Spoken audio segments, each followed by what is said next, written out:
Hare Nama Hare Nama eva kevalam Kalo nasteva nasteva nasteva gatiranyata Hare Nama Hare Nama eva kevalam Kalo nasteva nasteva nasteva gatiranyata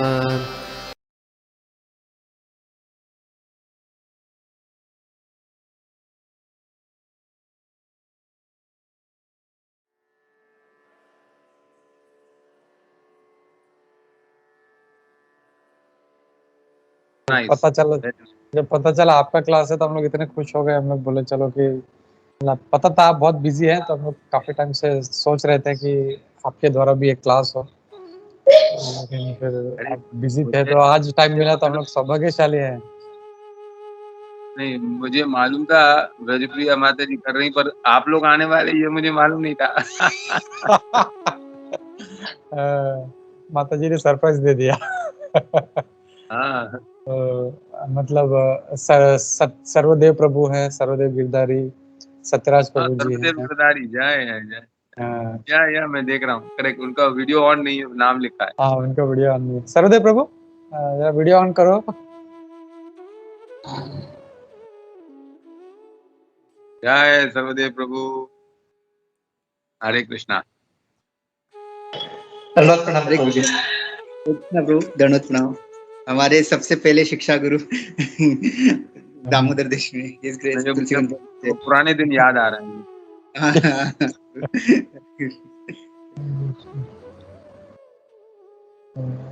आगे बढ़ाइए प्रभु। या ब्रजप्रिया माता जी, आप कुछ बोलना चाह रही माता जी? हरे कृष्णा प्रभु। सबसे पहले तो मैं तुलसी गोविंद प्रभु जी को बहुत बहुत बहुत थैंक यू बोलूंगी, क्योंकि उनको जब मैंने मैसेज किया था तो मैंने बोला कि प्रभु जी एक ग्रुप है। वो ग्रुप एक्चुअली मैं तुलसी प्रभु जी को मैं बताना चाहती हूँ कि ये ग्रुप जो स्टार्टिंग किया था सूरज माधवदास प्रभु, गोपी मनोहर प्रभु, सर्वदेव गिरधारी प्रभु एंड सत्यराज प्रभु, उन्होंने चालू किया था। फिर मैं उद्धव प्रेस प्रभु, काफी लोग यहाँ पे ज्वाइन हुए हैं। तो क्लास गोपी मनोहर प्रभु ये जो अपना ग्रुप है वो चला रहे हैं और हम उनके साथ ज्वाइन हुए थे क्लास अटेंड करने के लिए भी और मतलब डिवोटीज के संघ के लिए भी। तो हम सब मिलके स्वागत करेंगे इस ग्रेस तुलसी गोविंदास प्रभु जी का। प्रभु जी ने हिज होलिनेस जयपताका स्वामी गुरु महाराज से इनिशिएशन लिया है और प्रभु को काफी लोग पहचानते हैं, लेकिन जो लोग नहीं पहचानते उनको मैं जरूर बताऊंगी कि प्रभु इतने इतने इतने स्वीट एंड हम्बल है, सेवा के लिए हमेशा रेडी रहते हैं। जैसे मेरा खुद का ही बहुत बार अनुभव हुआ है, लेकिन ये अनुभव हुआ था कि मैंने उनको मैसेज भेजा था क्लास के लिए और प्रभु ने सिर्फ मुझे हाँ बोला और कुछ भी नहीं, कौन सा क्लास, कौन नथिंग, कुछ मतलब कुछ भी नहीं। तो मुझे बहुत अच्छा लगा था। तो और प्रभु को शायद नहीं पता है तो मैं बताऊं और सबको बता दूं कि हमने एक बार रामराज प्रभु जी का क्लास सुना था। हमारे ग्रुप में उन्होंने क्लास दिया था फर्स्ट टाइम एंड हमने बोला था कि वो हमारे सबसे छोटे उम्र में छोटे क्लास में, तो उन्होंने जो क्लास दिया था तो बहुत बढ़िया और बहुत बड़े थे, बट वो सबसे छोटे हमारे प्रीचर थे, गेस्ट थे जो इतना अच्छा क्लास दिया था। तो वो बोलते हैं ना कि मतलब मैं यही बोलूंगी कि वो इतना अच्छा जो क्लास उन्होंने दिया था वो तुलसी प्रभु जी के बेटे हैं और तुलसी प्रभु जी को नहीं पता है कि उनके बेटे ऑलरेडी हमारे क्लास में आ चुके हैं और उन्होंने बहुत बहुत बहुत अच्छा क्लास दिया था। एंड हमारे लिए ये भी बहुत अच्छी बात है कि फर्स्ट वीक ऑफ मई में प्रभु जी का क्लास है और लास्ट वीक ऑफ मई में उनके बेटे का क्लास है। तो मुझे बहुत खुशी हो रही है बताने में। तो Prabhu welcome and Prabhu senior devotee है दामोदर देश के दुबई के। वो प्रभु दामोदर देश में इतनी अच्छी सेवा करते हैं, मतलब मैं बोल सकती हूँ कि राधा माधव जी की इतनी अच्छी कृपा है कि वो ज्यादातर अब मायापुर धाम में रहते हैं और आना जाना करते हैं। ज्यादातर रहते हैं मायापुर धाम में और थोड़ा जाते हैं दामोदर देश में। तो प्रभु बहुत लकी है कि उनके ऊपर कृष्णा की कृपा है, इतनी अच्छी सेवा करते हैं, हमेशा रेडी रहते हैं सेवा के लिए। तो welcome Prabhu ji and over to you Prabhu. Thank you very much Prabhu and Hare Krishna Prabhu. Thank you Mata ji for inviting me. बहुत बहुत धन्यवाद आप लोगों का। आप लोगों का संग पा करके मैं भी धन्य हो गया, मैं पवित्र हो गया। मेरे लिए जो सेवा आपने दी है, आप प्रार्थना कीजिए, आशीर्वाद दीजिए कि मैं वो सेवा कर सकूं। हरे कृष्णा।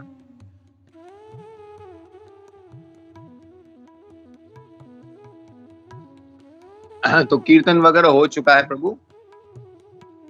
हाँ जी प्रभु। ओके, एक छोटा सा जय राधा माधव गा सकते हैं? या प्रभु आपके ऊपर। Okay, 1 minute.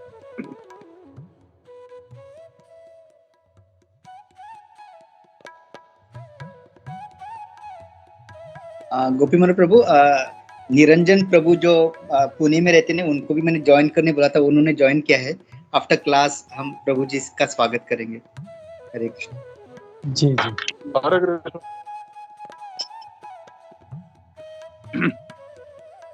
तो हमारे यहाँ पे गौरांगी माधव हैं, जिनकी प्राण प्रतिष्ठा कोई 4 साल पहले हुई थी, 5 साल गुरु महाराज का भी दर्शन में करवाऊंगा। और मैं एक छोटा सा भजन राधा माधव आप सब लोगों के लिए और भगवान की प्रसन्नता गाना चाहूंगा।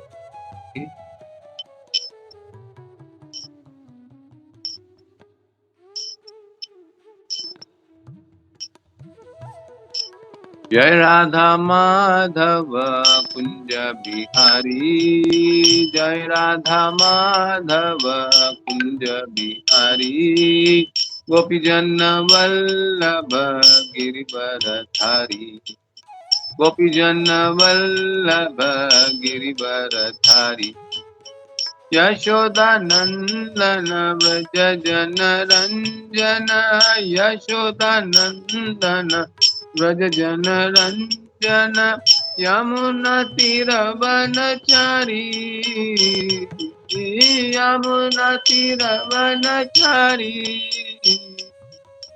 जय राधा माधव कुंज बिहारी, गोपी जन वल्लभ गिरिवरधारी, जय राधा माधव कुंज बिहारी, गोपी जन वल्लभ गिरिवरधारी।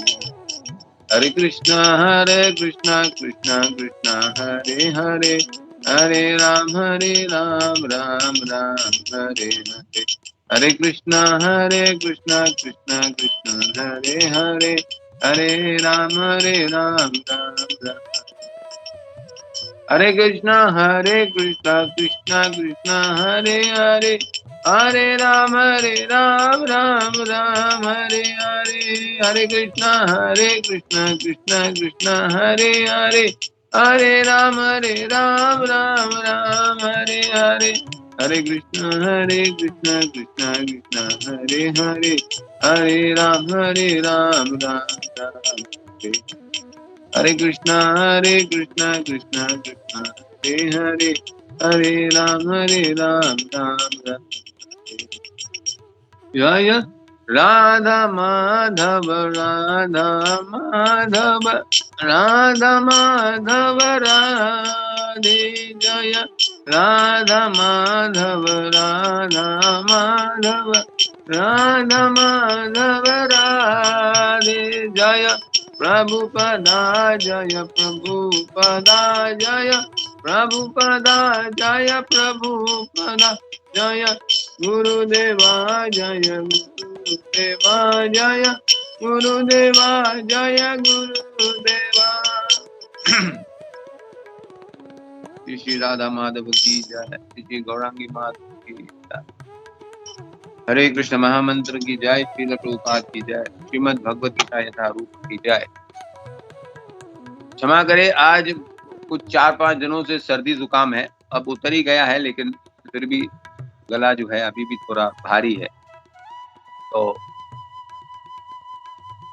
शायद बीच बीच मेरे को रुकना पड़े।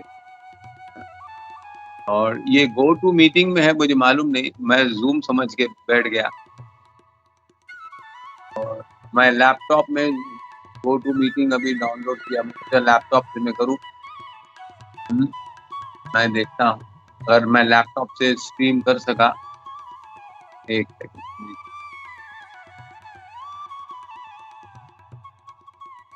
आसान हो जाएगा।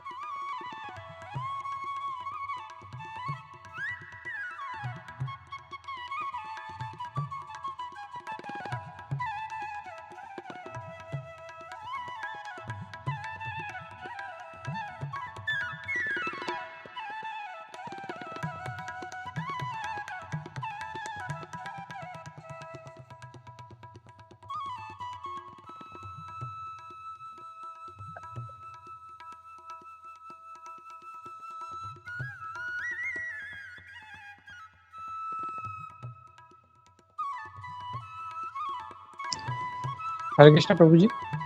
हाँ जी, Prabhu if you want I can share, मैं शेयर कर देता हूँ स्क्रीन पे। कोई बात नहीं है। ओके। एक मिनट, हरे मैं कृष्ण यहाँ गोपी से मीना प्रभु। माइक्रोफोन बंद करता हूँ। जी ब्रज पे माता जी। प्रभु अगर मतलब तुलसी प्रभु जी का क्लास हमें ज़्यादा सुनने मिलेगा अगर हम सिर्फ श्लोका रीड करेंगे एंड अनुवाद। तात्पर्य काफ़ी बड़े-बड़े भी होते हैं तो या हमें ओके अनुवाद से ज़्यादा सुनने का पता अच्छा लगेगा ना। जी टाइम जी भी जी हमारा ज़्यादा अच्छे से कवर हो जाए। या राइट तो माता प्रभु जी ओनली श्लोका मतलब श्लोका एंड अनुवाद। वर्ड टू ठीक है वर्ड मीनिंग माता भी जी, नहीं और पढ़ेंगे कुछ तब। तात्पर्यों का कुछ अंश जो जरूरी है वो मैं पढ़ना चाहूंगा सबके लिए। जी। No problem. Thank you Prabhu ji. जी हरे जी कृष्ण। माता। हरे कृष्णा। तो स्क्रीन शेयरिंग वगैरह आप कर सकते हैं प्रभु? हाँ मैं कर देता हूँ।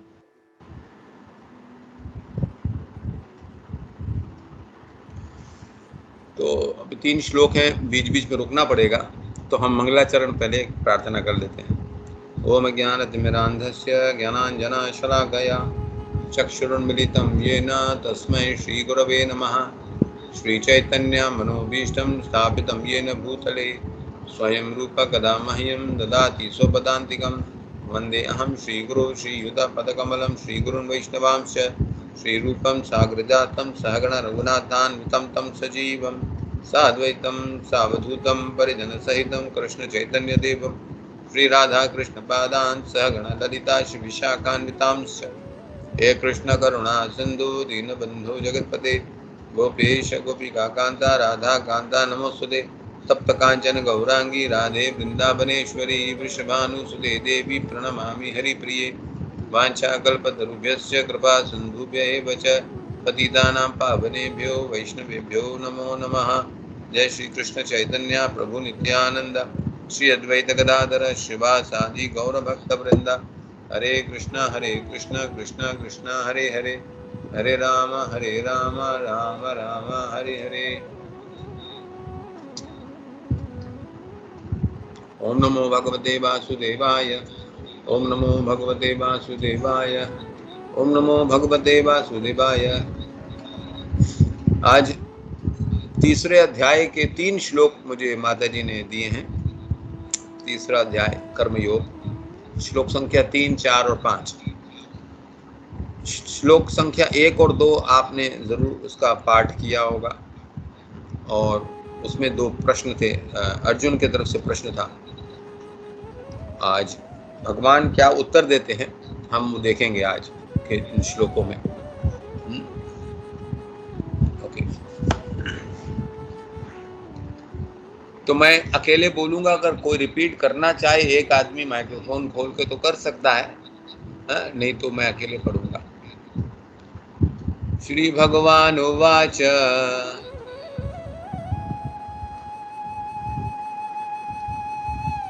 श्री भगवान उवाच। कहाँ गया श्लोक सबके लिए स्क्रीन से? या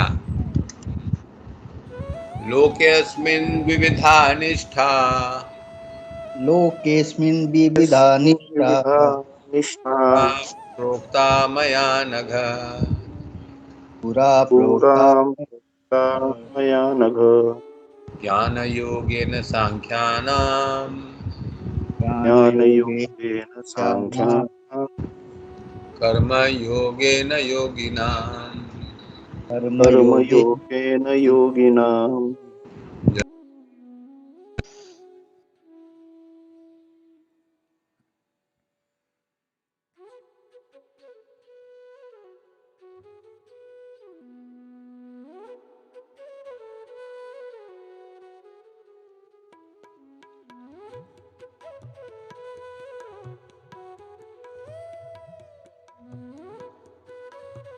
तुलसीगंज प्रभु जी आप म्यूट हो गए।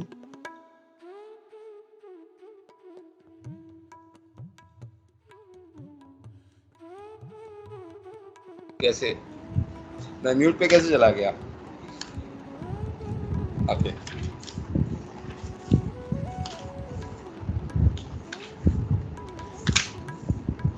तो तीसरे अध्याय का तीसरा श्लोक अभी हमने पढ़ा, और वैसे तो शब्दार्थ भी पढ़ने चाहिए, तात्पर्य भी और अनुवाद भी सब पढ़ना चाहिए, लेकिन मैं आप लोगों का समय बचाने के लिए मैं केवल अनुवाद पढ़ूंगा और कुछ कुछ शब्दों का शब्दार्थ भी हम बताते जाएंगे। श्री भगवान ने कहा, हे निष्पाप अर्जुन, मैं पहले ही बता चुका हूं पुरा प्रोक्ता। मया नघ मतलब हे निष्पाप अर्जुन, मेरे द्वारा जो पहले बताया गया। अनघ कि आत्म साक्षात्कार का प्रयत्न करने वाले दो प्रकार के पुरुष होते हैं। लोके अस्मिन द्विविधा निष्ठा, दो प्रकार की श्रद्धा रखने वाले। कुछ इसे ज्ञान योग द्वारा समझने का प्रयत्न करते हैं, तो कुछ भक्तिमय सेवा के द्वारा। ये दो प्रकार के हैं। द्विविधा निष्ठा, ज्ञान योगेन सांख्यानाम, कर्म योगेन योगिनाम। और श्रील प्रभुपाद बहुत सुंदर तात्पर्य इसमें लिखते हैं। क्या तात्पर्य पढ़ना चाहिए, परंतु समय का अभाव, माता जी ने रिक्वेस्ट किया कि पूरा तात्पर्य न पढ़े। अच्छा, हिंदी में ही है ना, आप इंग्लिश में डिस्प्ले कर रहे हैं प्रभु? हरे कृष्णा। प्रभु जी हिंदी वाला नहीं मेरे पास। हिंदी नहीं है? अच्छा एक मिनट आप होल्ड कीजिए, मैं को स्क्रीन शेयर राइट दे दीजिए, मैं भी करता हूँ, सबके लिए अच्छा होगा। मैं कर सकता हूँ स्क्रीन शेयर? आप कर सकते हैं Prabhu ji. Okay, share screen, start now. Okay,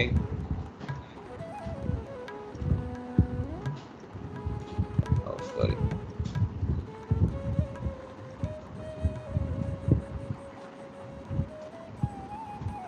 आप लोग देख पा रहे हैं ना? एक मिनट। जी प्रभु जी। ये तीसरा अध्याय 3 नंबर श्लोक।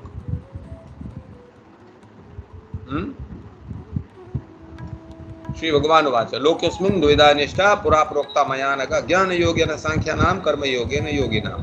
श्री भगवान ने कहा, हे निष्पाप अर्जुन, मैं पहले ही बता चुका हूं कि आत्म साक्षात्कार का प्रयत्न करने वाले दो प्रकार के लोग होते हैं। पुरुष मतलब यहाँ पुरुष लिखा, पुरुष का मतलब हो गया यहाँ पे दो प्रकार के लोग होते हैं, पुरुष स्त्री कोई भी हो सकते हैं। कुछ इसे ज्ञान योग द्वारा समझने का प्रयत्न करते हैं, तो कुछ भक्तिमय सेवा के द्वारा। मैं एक तात्पर्य पहला वाला ये पढ़ता हूं, फिर देखते हैं आगे, है ना। द्वितीय अध्याय के 39वें श्लोक ने दो प्रकार की पद्धतियों का उल्लेख किया है, सांख्य योग तथा कर्म योग या बुद्धि योग। क्या यहाँ पे श्रील प्रभुपाद, मैं रुकता जाऊंगा बीच बीच में, यहाँ पे श्रील प्रभुपाद बुद्धि योग यानी भक्ति योग, उसको कर्म योग बता रहे हैं।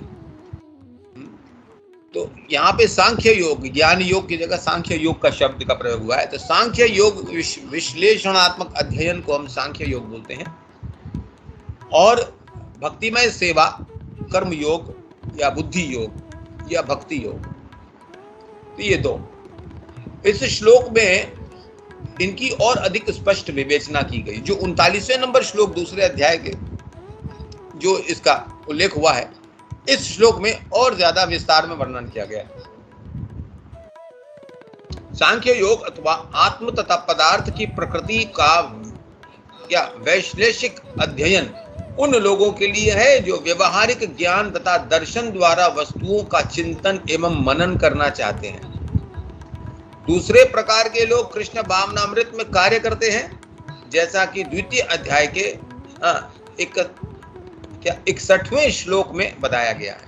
उसी दूसरे अध्याय में जो 61वां नंबर श्लोक है उसमें बताया गया है कृष्ण भावनामृत में कार्य करना, ये एक विधि है, पद्धति है। अच्छा, 39वें श्लोक में भी भगवान ने बताया है कि बुद्धि योग या कृष्ण भावनामृत के सिद्धांतों पर चलते हुए मनुष्य कर्म के बंधनों से छूट सकता है तथा इस पद्धति में कोई दोष नहीं है। और 61वें श्लोक में भी क्या इसी सिद्धांत को और अधिक स्पष्ट किया गया है कि बुद्धि योग पूर्णतया पर ब्रह्म यानी विशेषतया कृष्ण पर आश्रित है। बुद्धि योग कृष्ण पर आश्रित है और इस प्रकार से समस्त इंद्रियों को सरलता से वश में किया जा सकता है। अतः दोनों प्रकार के योग धर्म तथा दर्शन के रूप में अन्योन्य आश्रित हैं। दर्शन विहीन धर्म मात्र भावुकता या कभी कभी धर्मांधता है और धर्म विहीन दर्शन मानसिक उहापोह है। दर्शन विहीन धर्म जो बताया मैंने, अंतिम लक्ष्य तो श्री कृष्ण है, क्योंकि जो दार्शनिक जन परम सत्य की खोज करते रहते हैं वे अंततः कृष्ण भावनामृत को प्राप्त होते हैं। इसका भी उल्लेख भगवत गीता में मिलता है। संपूर्ण पद्धति का उद्देश्य परमात्मा के संबंध में अपनी वास्तविक स्थिति को समझ लेना है। इसकी अप्रत्यक्ष पद्धति दार्शनिक चिंतन है, जिसके द्वारा क्रम से कृष्ण भावनामृत तक पहुंचा जा सकता है, और प्रत्यक्ष पद्धति कृष्ण भावनामृत में ही प्रत्येक वस्तु से अपना संबंध जोड़ना है। इन दोनों में से कृष्ण भावनामृत का मार्ग श्रेष्ठ है, क्योंकि इसमें दार्शनिक पद्धति द्वारा इंद्रियों को विमल नहीं करना होता। इसमें दार्शनिक पद्धति द्वारा इंद्रियों को विमल नहीं करना होता। कृष्ण भावनामृत स्वयं ही शुद्ध करने वाली प्रक्रिया है और भक्ति की प्रत्यक्ष विधि सरल तथा दिव्य होती है। मुखम करोति वाचालम पंगुम लंघयते गिरिम यत्कृपातमहं वंदे श्री गुरुं दीनतारिणं परमानंदं माधवं श्री चैतन्य ईश्वरम्। अच्छा, क्योंकि मैंने थोड़ा जल्दी पढ़ा है और भगवत गीता का नाम सुन के लोग जब बैठते हैं तो बहुत ज्यादा ध्यान देने की जरूरत पड़ती है, ऐसा लोग समझते हैं, या हमारे बस की बात नहीं है, लोग ऐसा समझते हैं। तो इस भय से जब भगवत गीता का हम श्रवण करते हैं या पठन करते हैं, मन में ये भय लेकर के, ये ऑ एंड रेवरेंस जिसको बोलते हैं ना, भगवत गीता के लिए भी बहुत ज्यादा हमारे अंदर श्रद्धा है। तो इस प्रकार का जो भय है हमें पूरा दर्शन नहीं करने देता। इसके लिए हम साधु संघ में बैठ करके शिक्षा दीक्षा गुरु द्वारा जब हम इसका दर्शन प्राप्त करते हैं तो बहुत सरल, बहुत आसान हो जाता हमारे लिए। जैसे कि अभी श्रील प्रभुपाद ने हमको इस तात्पर्य में समझाया है। बहुत सिंपल है, साधारण इस बात को समझना कि आत्म साक्षात्कार या भगवत साक्षात्कार यानी कि आत्मा का दर्शन या परमात्मा का दर्शन दो विधियों से किया जाता है। दो प्रकार के द्विविधा निष्ठा, दो प्रकार की विधियां होती है। क्या है? पहला है लोग अपने बुद्धि से, मन से चिंतन करते हैं, अध्ययन करते हैं शास्त्रों का, जो दूसरे दर्शन शास्त्र हमारे आचार्यों ने लिखे हैं या भगवान ने स्वयं रचना जिसकी की है, वेद व्यास ने, हम उसका अध्ययन करते हैं तो अपनी बुद्धि से उसको समझने का प्रयास करते हैं, क्योंकि हमारी इंद्रियां जो सारा दिन कर्मरत हैं, हर क्षण हमारी इंद्रियां कर्म करती रहती हैं, तो वो किसी न किसी प्रभाव में कर्म करती है, उसका एक स्वभाव है। तो हमने प्रकृति से जो 3 गुण अर्जित किए हैं, तमोगुण, रजोगुण, सत्वगुण, उसके अनुसार हमारी इंद्रियां क्रियाशील हैं। और हम सब जानते हैं कि हम पशु योनि से मनुष्य योनि में आए हैं, फिर वापस पशु में भी जा सकते हैं। तो हम जो नीचे की योनि से, पशु योनि से हम मनुष्य योनि में आए हैं, तो हमें मनुष्य का शरीर तो मिल गया, स्थूल शरीर, मगर मनुष्य में 4 लाख योनियां होती हैं। तो इसमें हमें अग्रसर होना है। हम अपनी चेतना को शुद्ध करने के लिए हमको ये मनुष्य शरीर प्रदान किया गया है। तो हम क्योंकि पशु योनि से आए हैं, तो हमारी चेतना शुद्ध नहीं है, अशुद्ध चेतना है, भौतिक चेतना है। इसमें काम, क्रोध, लोभ, मोह, मत, मत्सर्य, ये बहुत कुछ है, विकार। और हमें इसी से बचने के लिए, इसी से मुक्ति प्राप्त करने के लिए, काम, क्रोध, लोभ, मोह, मत, मत्सर्य, पाश्विक जीवन, पाश्विक विचार, पाश्विक चेतना, इनसे मुक्ति प्राप्त करने के लिए ही हमें ये मनुष्य शरीर मिला है, सौभाग्य से। बहुत कम है, मनुष्य शरीर प्राप्त करना बहुत दुर्लभ है। तो हमें मिला किस लिए है, उसका उद्देश्य हमें समझना होगा। हर प्राणी का जो शरीर होता है किसी विशेष क्रिया के लिए, उद्देश्य के लिए होता है। अब सब प्रकृति के नियमों अनुसार चलते हैं और अपना अपना योगदान प्रकृति को करते हैं। लेकिन मनुष्य योनि का योगदान क्या है?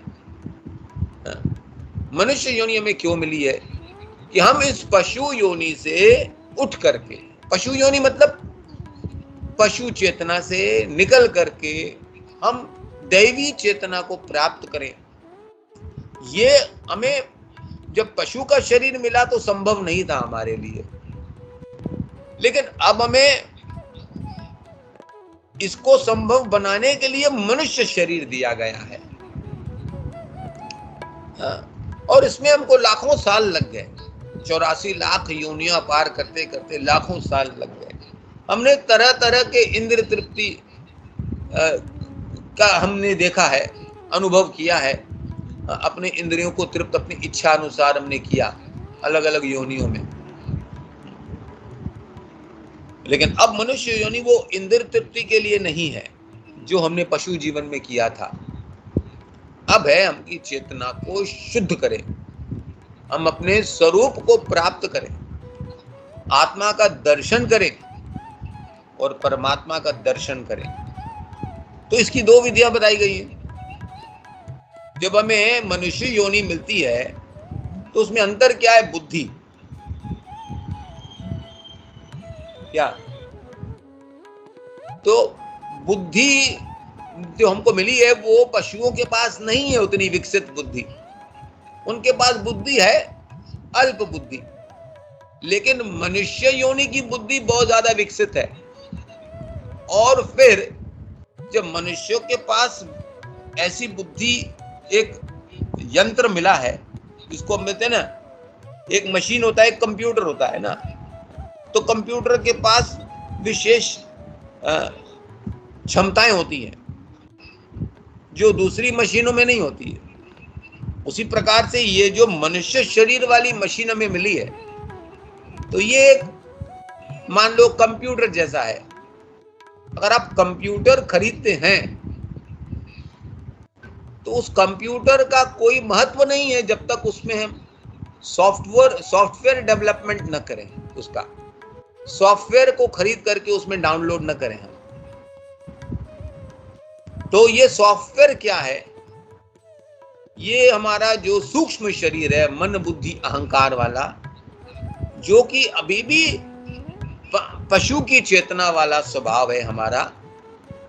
ये मन बुद्धि अहंकार पशु की चेतना वाला है। अब उसको डेवलप करना है, उसको प्रोग्रामिंग करना है ताकि हम मनुष्य वाली बुद्धि हम विकसित कर सके, तो मनुष्य वाला स्वभाव हम प्राप्त कर सके, मनुष्य वाली इच्छाएं हम अपने मन से जागृत कर सके। तो इसके लिए एक सॉफ्टवेयर डेवलपमेंट प्रोग्राम होता है। आज की भाषा में सब बच्चे जो हैं जानते हैं कि भाई मोबाइल हो, कंप्यूटर हो, इसकी भाषा ज्यादा समझते हैं वो लोग। तो हार्डवेयर तो मिल गया, माता पिता ने हमको दिया हार्डवेयर, ये मनुष्य शरीर, लेकिन हमें सॉफ्टवेयर जो है वो कहां से मिलेगा? वो माता पिता की तरफ से उसका भी बीज मिला है, क्योंकि हम मनुष्य नहीं मिले, लेकिन उसका विकास कैसे होगा?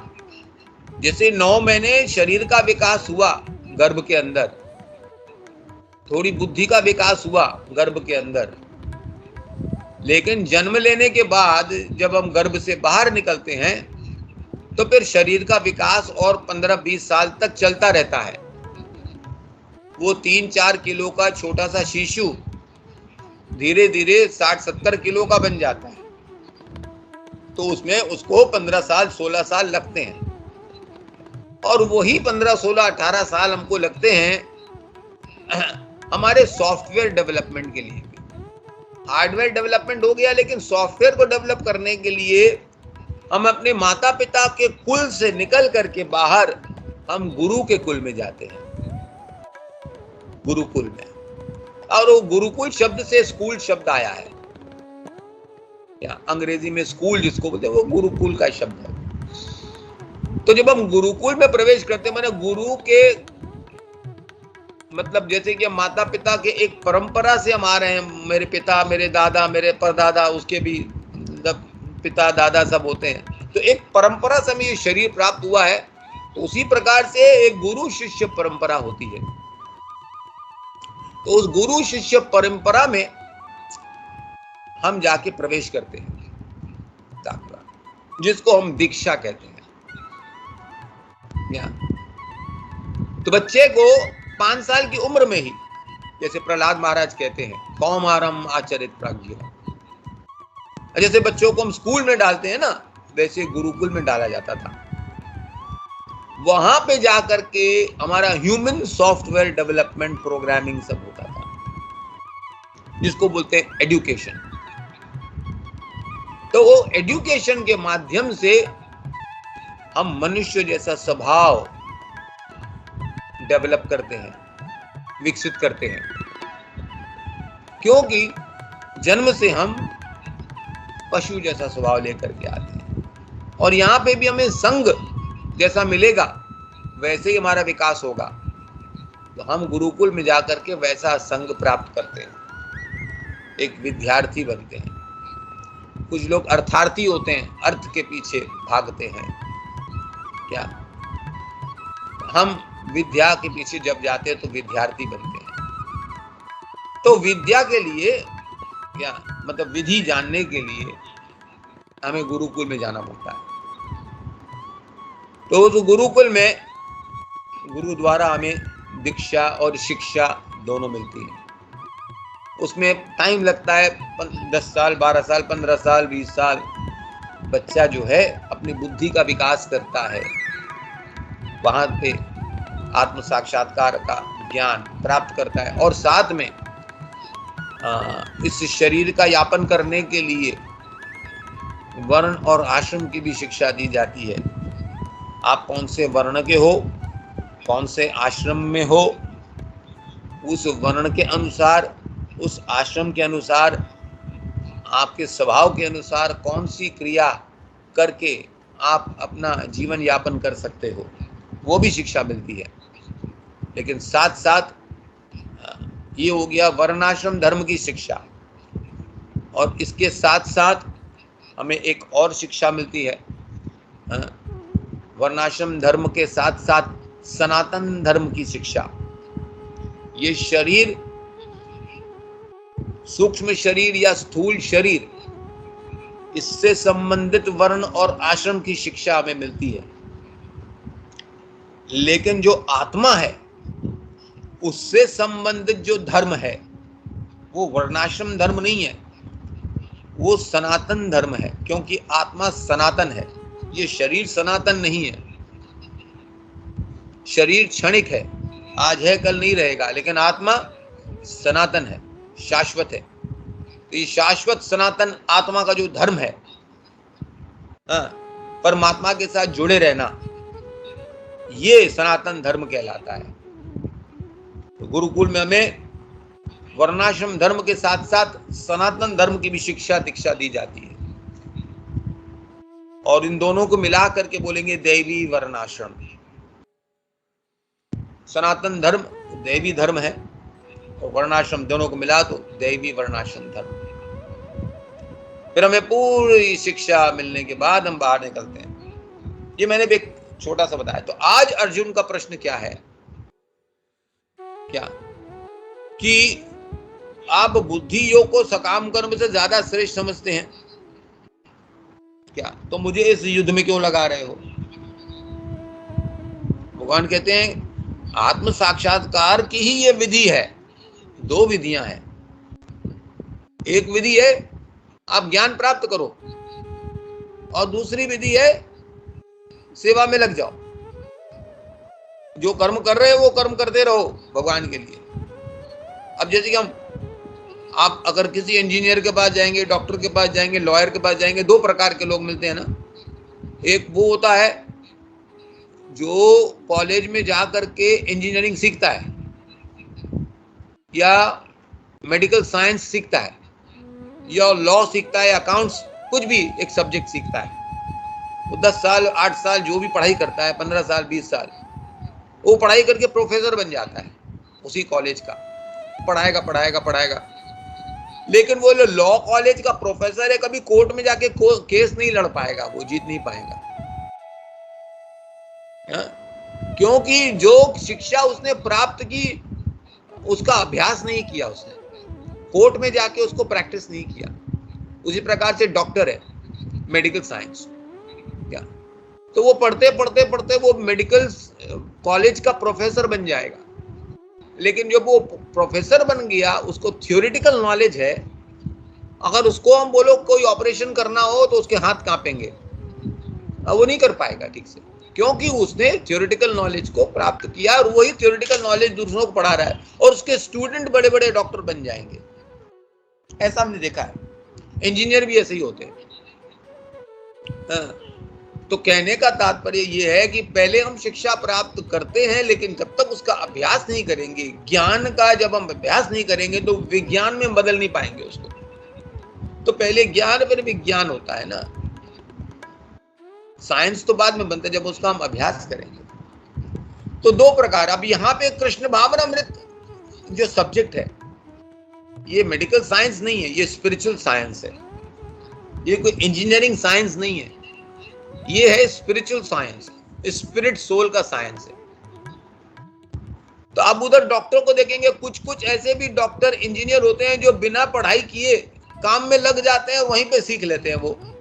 वो इंजीनियर से भी अच्छा काम कर लेंगे, वो डॉक्टर से भी अच्छा काम कर लेंगे, वो लॉयर से भी अच्छा कोर्ट में जाकर के आपको गाइड कर सकते हैं। ऐसे हमने देखा है ना। तो उधर वो भी जरूरी है, पढ़ाई लिखाई करना और अभ्यास करना भी जरूरी है, राइट। डॉक्टर बनना है तो दोनों करना है, थियोरेटिकल नॉलेज और प्रैक्टिकल प्रैक्टिस जो भी है। लेकिन ये जो आध्यात्मिक ज्ञान है, ये आध्यात्मिक विज्ञान है, उसके लिए दोनों बातें जरूरी हैं। हम शिक्षा भी प्राप्त करें और गुरु से दीक्षा प्राप्त करके हम लग भी जाएं अभ्यास करने में। शिक्षा भी प्राप्त करें और गुरु से दीक्षा लेकर के, आशीर्वाद लेकर के, हमारे पापों को नाश करके हम पवित्र होकर के गुरु की आज्ञा से हम सेवा में लग सकते हैं। किसी बड़े इंजीनियर के अंडर में कोई छोटा इंजीनियर काम करेगा तो वही काम करेगा, डायरेक्शन तो उसको मिल रही है। जो पढ़ा लिखा इंजीनियर है वो अपने असिस्टेंट को, जो पढ़ा लिखा नहीं है, कम पढ़ा है, उसको वो बताएगा ऐसे करो वैसे करो, तो रिजल्ट वही आएगा। तो हमारे गुरु जो है वो पूर्ण ज्ञानी है, शिक्षा गुरु या दीक्षा गुरु। जब हम उसके संरक्षण में रह करके, उसके आदेश और उपदेश अनुसार जब हम भगवान की सेवा में लग जाएंगे तो वहां गलती करने की संभावना है ही नहीं। हमने बचपन से वो ज्ञान प्राप्त नहीं किया जो ब्रह्मचारी की आयु में प्रहलाद महाराज ने हमें बताया है कि भी कौमारम आचरित प्राज्ञ। अभी हम जवान हो गए, बूढ़े हो गए, हमारी वो ब्रह्मचार्य की आयु खत्म हो गई, वेदों का ज्ञान हमने पूरी तरह से प्राप्त नहीं किया, तो इसीलिए हमारा जीवन जो बिल्कुल भौतिक हो गया, पाश्विक जीवन हो गया। लेकिन अब इस उम्र में भी, आधी उम्र कटने के बाद भी हम किसी गुरु के पास जाते हैं जो पूर्ण ज्ञानी है, जो बचपन से संन्यास लेकर के यही सेवा कर रहा है, उनसे हम दीक्षा लेते हैं, उनसे हम शिक्षा लेते हैं, गीता भागवत पढ़ते हैं, श्रील प्रभुपाद के तात्पर्य को पढ़ते हैं, तो हमें, अगर हम इसके आज्ञा अनुसार, उपदेश अनुसार, आदेश अनुसार अगर हम अभ्यास करेंगे तो उसमें गलती होने का चांस नहीं है। और साथ में दूसरे साधु भी हैं हमको सिखाने वाले, जो हमसे सीनियर है। तो गुरु, साधु और शास्त्र, इस उम्र में भी हम गुरु, साधु, शास्त्र का संग करके उनकी कृपा से हम भगवान की सेवा निष्पाप होके कर सकते हैं। इसके लिए हमके फिर से अध्ययन करने की जरूरत नहीं है, तो वो करते करते ही, क्या भक्ति योग का अभ्यास करते करते ही हम शुद्ध हो जाएंगे और हमें ज्ञान भी मिल जाएगा। तो कृष्ण भावनामृत का विज्ञान, आत्मा का विज्ञान, आध्यात्मिक विज्ञान एक ऐसा विज्ञान है जिसका अध्ययन करेंगे तो भी अच्छा है, अभ्यास करेंगे तो भी अच्छा है। लेकिन श्रील प्रभुपाद ने यहां पे लिखा है, क्या अगर सब लोग ऐसा करेंगे तो शिक्षा देने वाले का अभाव होगा और तथाकथित अनपढ़ गुरु बन जाएंगे, वो शिक्षा दे नहीं पाएंगे और आगे चल के ये परंपरा जो है नष्ट हो जाएगी। क्या तो श्रील प्रभुपाद ने संस्कृति यहां क्या दी है तात्पर्य में कि religious practice without philosophical understanding, और दूसरी ओर philosophical understanding without religious practice. Hindi में इन्होंने क्या लिखा है, क्या अतः दोनों प्रकार के योग धर्म तथा दर्शन के रूप में अन्योन्य आश्रित है, एक के ऊपर दूसरे आश्रित है। दोनों प्रकार, दर्शन विहीन धर्म मात्र भावुकता है या कभी कभी धर्मांधता हो जाती है, उसको बोलते हैं धर्म का अभ्यास किए बिना केवल दार्शनिक चिंतन, क्या रिलीजियस प्रैक्टिस के बिना केवल ज्ञान योग में घुसना, वो क्या होगा, वो सेंटिमेंटालिटी हो जाएगी, सॉरी वो मेंटल कॉन्कॉक्शन हो जाएगा, इंग्लिश में बोलते हैं। और हिंदी में इन्होंने लिखा है धर्मांधता या भावुकता, सेंटिमेंटालिटी। यहां पे लिखा है without philosophy religious practice is sentimentality, और कभी कभी वो फैनेटिसिज्म हो जाता है, इंग्लिश में लिखा होगा।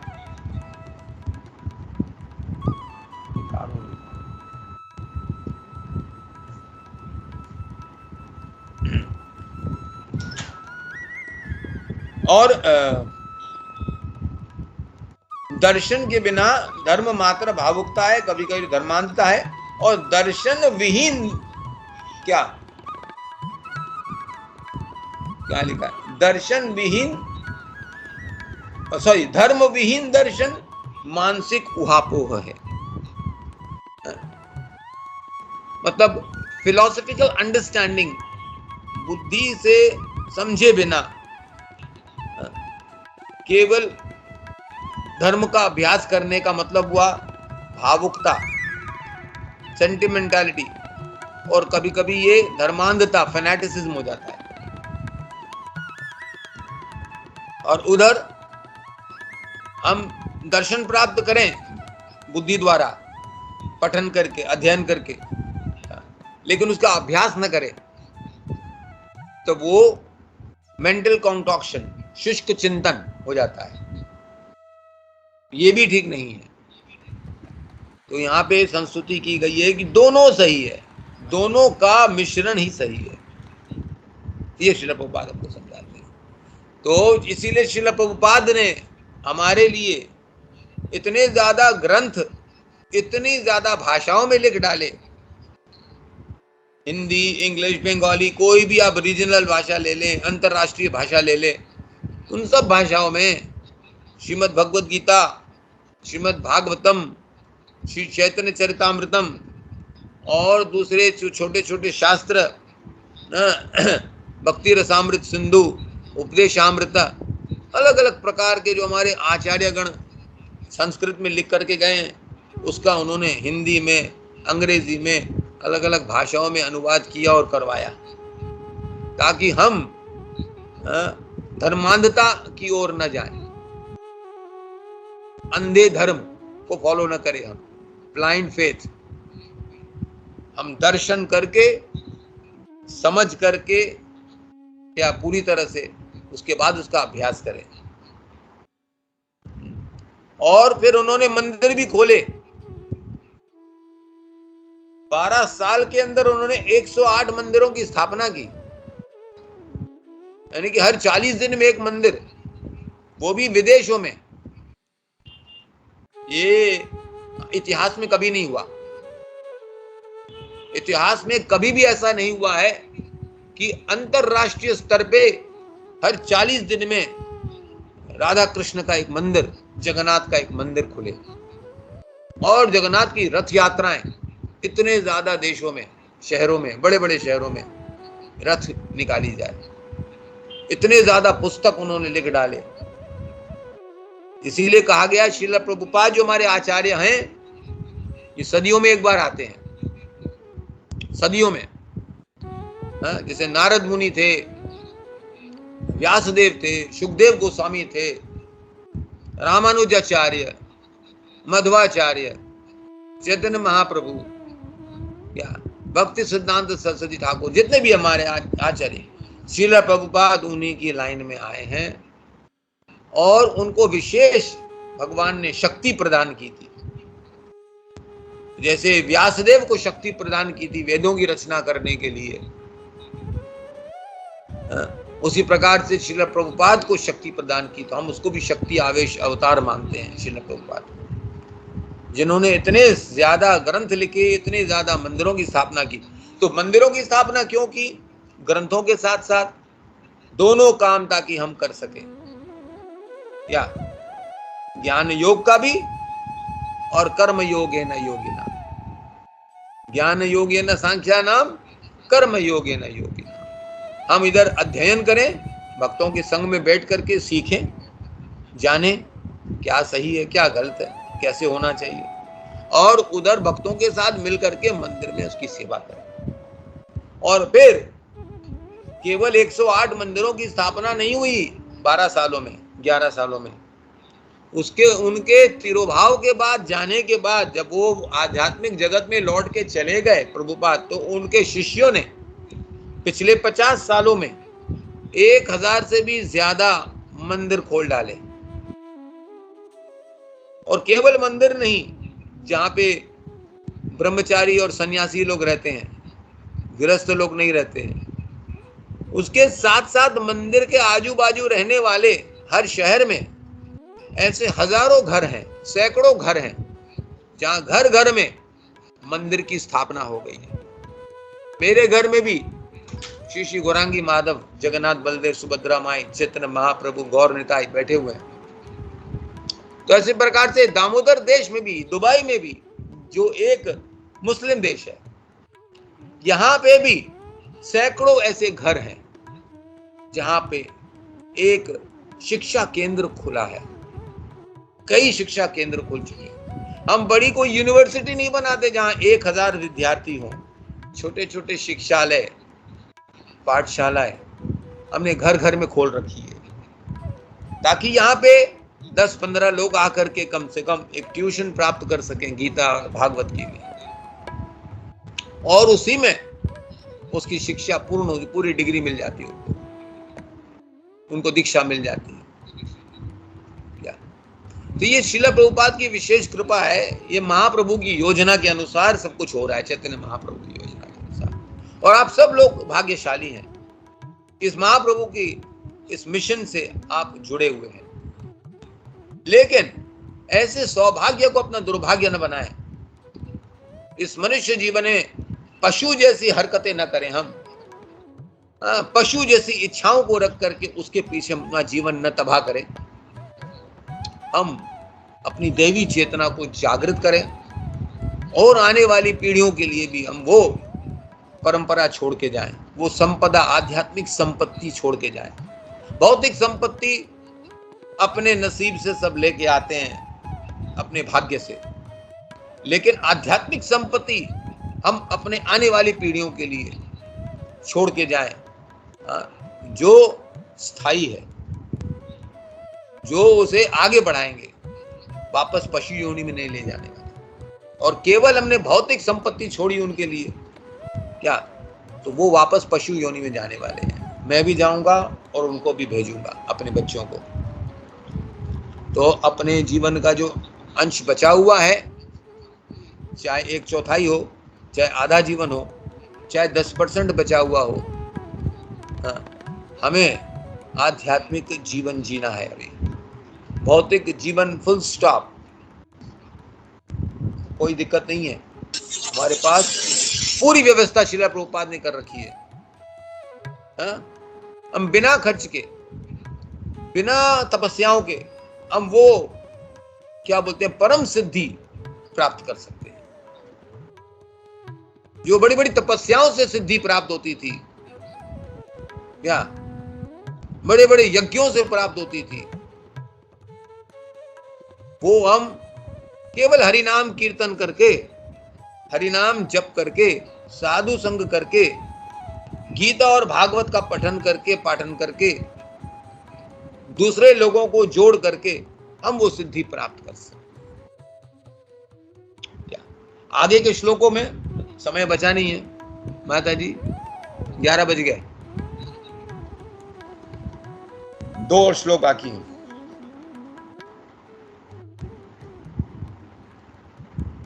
क्या बोलते हैं प्रभु आप? हम यहां पे रुक जाएं प्रश्नोत्तर के लिए, या उनका अनुवाद पढ़ लें चौथे का? आप प्रभु जी पढ़ लेते हैं। ठीक है, तो अभी स्क्रीन पे आपको दिख रहा है श्लोक संख्या 4।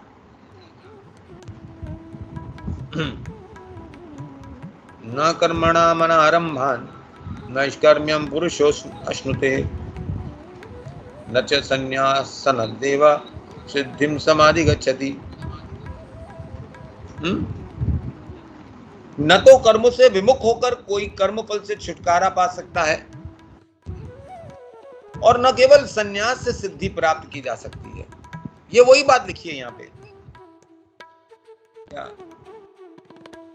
हम कर्म करना बंद कर दें, कर्म से विमुख हो जाएं, तो हमें कर्म फल से पीछा नहीं छूटने वाला है।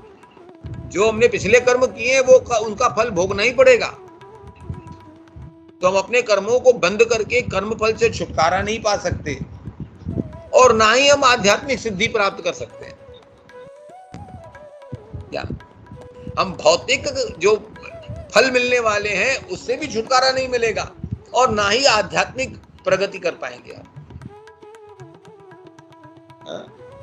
यहाँ पे कर्म योग का अध्याय कृष्ण भगवान समझाते हैं कि केवल शुष्क चिंतन से, पठन पाठन करके, क्या हम ज्ञान प्राप्त करके हम सिद्धि नहीं प्राप्त कर सकते। हम अपने कर्म को भी भगवान की सेवा में लगाएं, हमारी इंद्रियों को भगवान की सेवा में लगाएं, माने कि जो कुछ हम सीख रहे हैं उसका अभ्यास करें, भक्तों के संग में रह करके। जब तक हम ये नहीं करेंगे तो यही असली कर्म संन्यास है। यही अपने कर्म फलों को भगवान की सेवा में लगाना और आज के कर्मों को भगवान के लिए करना। पिछले कर्मों का फल भगवान की सेवा में लगाएं और आज के कर्म भगवान के लिए करें। इसी को कहते हैं कर्म संन्यास या कर्म फल त्याग। कर्म फल त्याग इसी को कहते हैं। त्यागने का मतलब नहीं है भी हमें कर नहीं चाहिए, हम जंगल चले गए, अपने राजपाट को छोड़ दिया अपने बच्चों के वाले ना। मेरे लिए जो विष है अपने बच्चों के लिए मैं क्यों छोड़ के जाऊं। तो भक्ति योग ऐसी विधि है, जो धन संपत्ति मेरे लिए विष है, मेरे आध्यात्मिक जीवन के लिए विष है, उस विष को अमृत बना। उस विष को हम अमृत कैसे बनाए, यही विधि कृष्ण भावनामृत की विधि है। तो अपने पास जो कुछ भी कर्म फल हमें मिला है, हम उसका फलगु त्याग न करें, हम उसको भगवान की सेवा में लगा करके वास्तविक त्याग सीखें। जिसने दी है, जिसकी संपत्ति है, उसकी सेवा में लगाना। तो हम कुछ भी भगवान की सेवा में लगाएंगे तो वो विष अमृत बन जाएगा। फिर हम अपने बच्चों के लिए छोड़ के जाएंगे, उनको भी अमृत मिलेगा, उनको भी ये शिक्षा मिल जाएगी भी कैसे हम अपने कर्म फलों को भगवान की सेवा में लगा करके उन कर्म फलों के विष को हम अमृत बना सकते हैं क्या। और संन्यास की सिद्धि इसी में है। आज के कर्मों को हम भगवान के लिए अर्पित करें। हम पैसा कमाएं भगवान की सेवा के लिए, हम विवाह करें तो भगवान को एक और सेवक देने के लिए। मेरी पत्नी आएगी, वो भी भगवान की सेवा करेगी।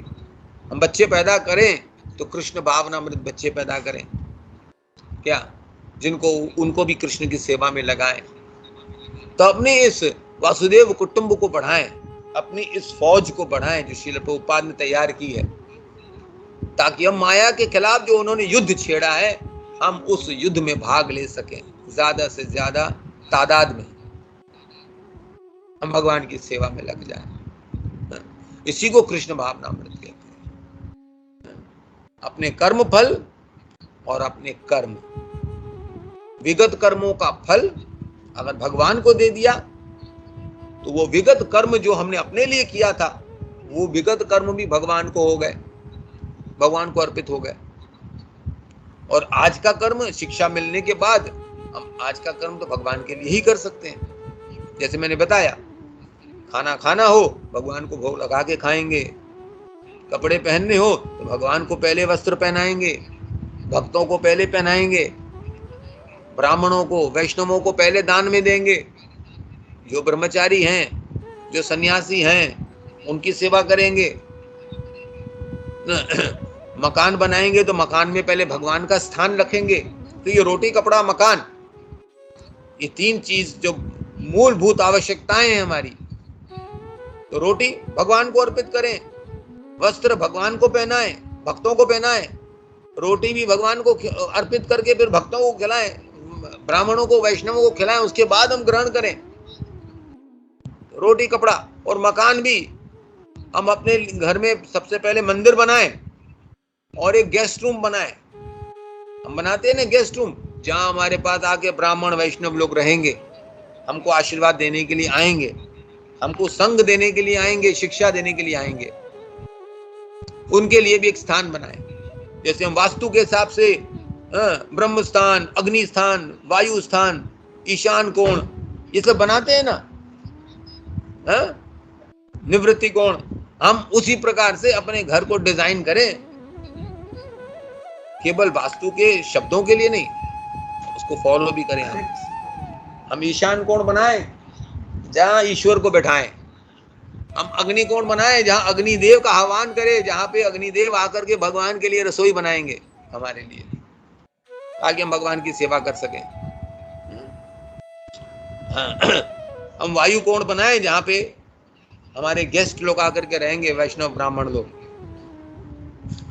और नृत्य कोण बनाएं जहां पे एक दास के रूप में हम रहेंगे, मास्टर बेडरूम उसको बोलते हैं, मास्टर्स बेडरूम। जो वहां का सबसे बड़ा दास होगा, जिसने घर बनवाया है, वो मास्टर नहीं है क्या, वो मास्टर का दास है, कृष्ण मास्टर है। ठीक उसके डायगनली ऑपोजिट ईशान कोण में कृष्ण बैठते हैं।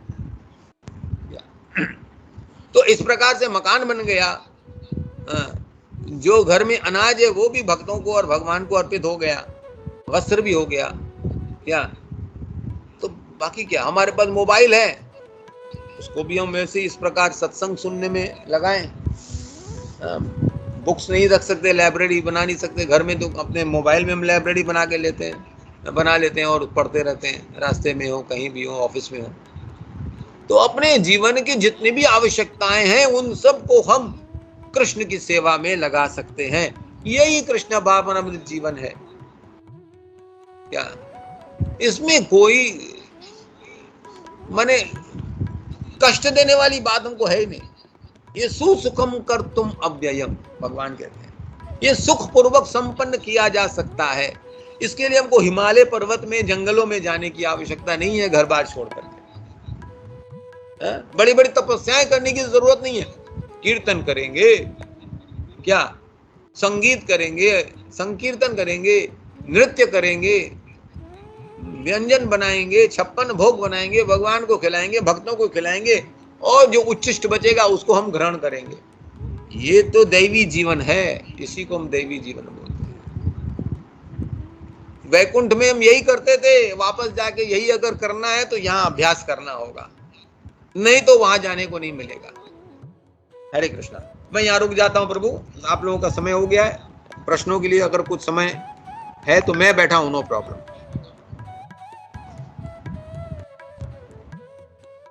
हरे कृष्णा प्रभु जी, बहुत बहुत धन्यवाद।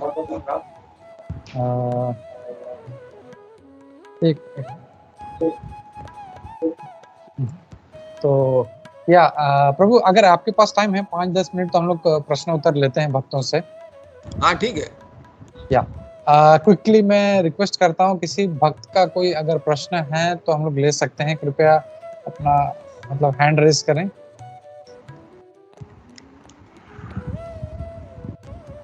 कोई भी प्रश्न हो, डाउट हो, शंका हो आज के श्लोका से संबंधित, या कोई टीका टिप्पणी कुछ।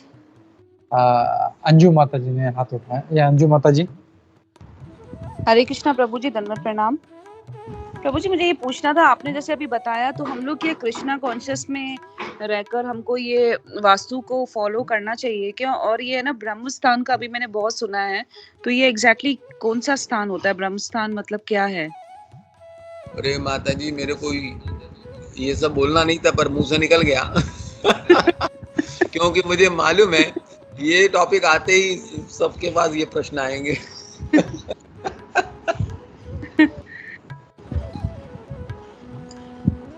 ब्रह्म स्थान सेंट्रल पॉइंट होता है।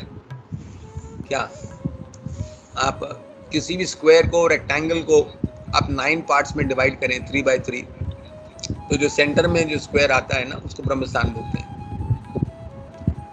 तो यहाँ पे अक्सर हम तुलसी का पौधा वगैरह लगाते हैं, या भगवान का मंदिर भी बना सकते हैं अगर ईशान कोण अवेलेबल नहीं है तो। ईशान कोण जो होता है वो नॉर्थ ईस्ट कॉर्नर है। जी प्रभु जी। बस ये साउथ ईस्ट अग्निकोण, क्या नॉर्थ वेस्ट वायु, और इधर साउथ वेस्ट नृत्य कोण।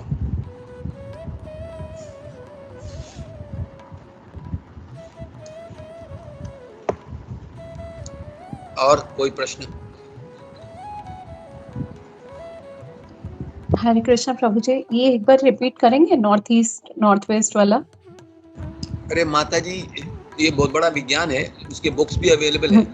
जब आपको जरूर, अभी नोट करके फायदा नहीं होगा, जब आपको जरूरत पड़े मुझे बुला लीजिएगा। मैं कोई वास्तु एक्सपर्ट नहीं हूँ, पर एक से एक वास्तु एक्सपर्ट बैठे, वो आपको गाइड करेंगे, आप कर सकते हैं अगर अपना घर बना रहे तो। आजकल तो वो रहा नहीं, हम लोग ओनरशिप फ्लैट खरीदते हैं, अपना घर तो बनवाता नहीं है कोई। क्या ओनरशिप फ्लैट में जो मिल गया उसी में तोड़ फोड़ थोड़ा बहुत करके हम बना लेते हैं। क्या तो अपने कर्म फल के अनुसार जो आपको दुख भोगना है तो वैसा फ्लैट मिलेगा, दुखी दुख देगा आपको, और अपने कर्म फल के हिसाब से सुख भोगना है तो आपको अच्छा फ्लैट मिल जाएगा।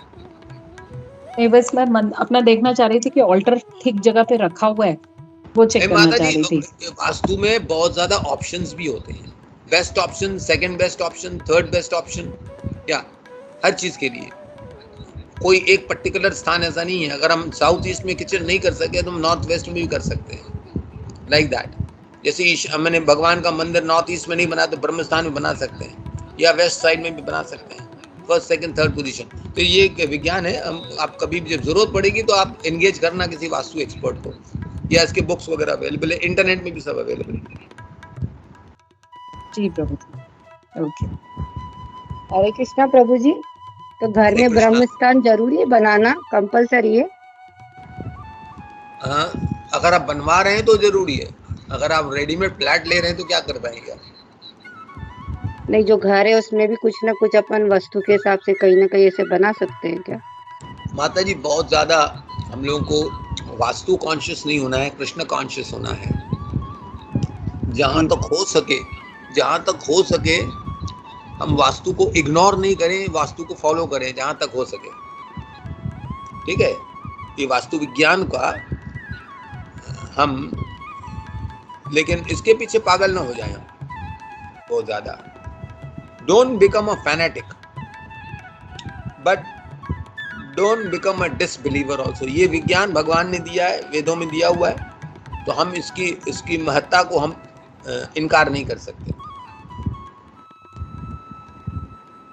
ठीक है, थैंक यू। हरे कृष्ण। प्रभु जी ना, वही है ना, एक बार वल्लभ प्रभु ने अभी शायद 2-3 महीने पहले की बात है, एक कोई वास्तु एक्सपर्ट थी, वो टुवर्ड्स द एंड उन्होंने ना संडे सत्संग के बीच में उन्होंने कुछ बताया था, तो राधा सब कृष्ण गौर प्रभु आए थे मायापुर से।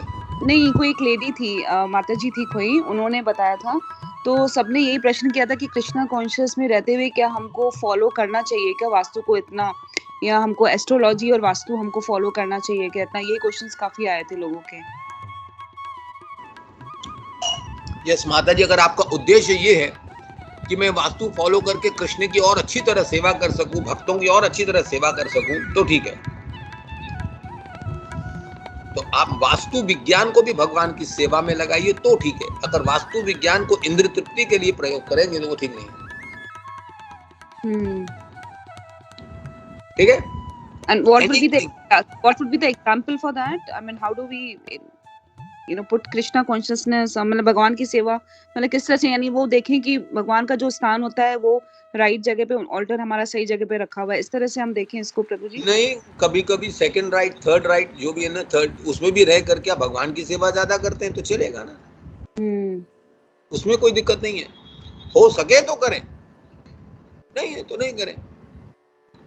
राइट, अभी मेरे को शरीर में रोग है, तो हम रोग के होते हुए, हम अपंग होते हुए भी भगवान की सेवा कर सकते हैं ना। तो मेरा शरीर अपंग अगर है तो उससे हमारी भगवान की सेवा रुकनी नहीं चाहिए। उसी प्रकार से मेरा घर अगर अपंग है, कोई ठीक से वास्तु नहीं किया हुआ है उसमें, तो भी हम भगवान की सेवा रोकनी नहीं चाहिए, भगवान की सेवा चालू रहे। आप समझ गए ना?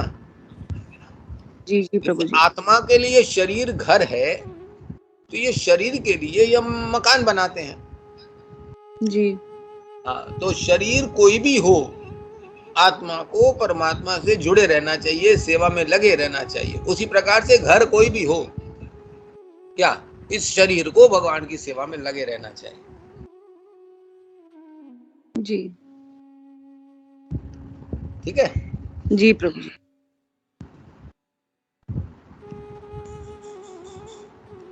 हरे कृष्णा। और कोई वास्तु के बाहर? हरे कृष्णा। आज के श्लोका से संबंधित अगर कोई प्रश्न है? Yes please.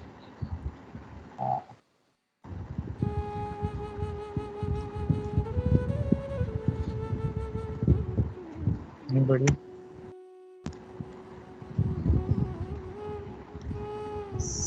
हाथ उठाए, नाम नहीं दिख रहा है।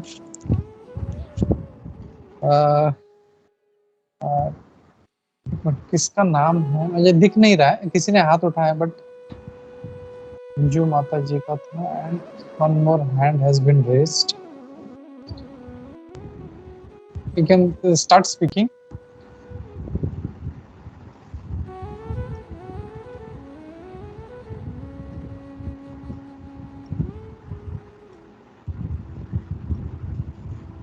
हरे कृष्णा, किसी ने हाथ उठाया था, आप पूछ सकते हैं प्रश्न प्रभु जी से।